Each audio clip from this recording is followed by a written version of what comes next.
Kisah di balik dua wanita kakak adik di Kediri yang ditemukan tak bernyawa di rumahnya, dikenal pintar dan berpendidikan tinggi.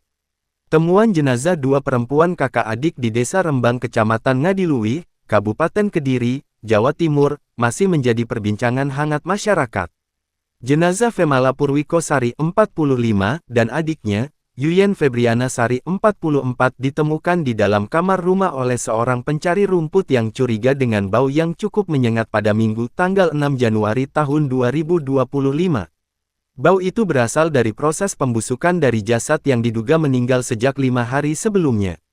Kedua korban selama ini hidup di rumah peninggalan orang tuanya itu.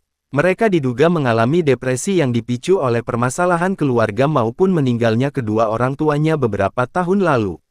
Yuyun, sepupu korban mengatakan, kedua korban selama ini tidak bekerja dan tidak berumah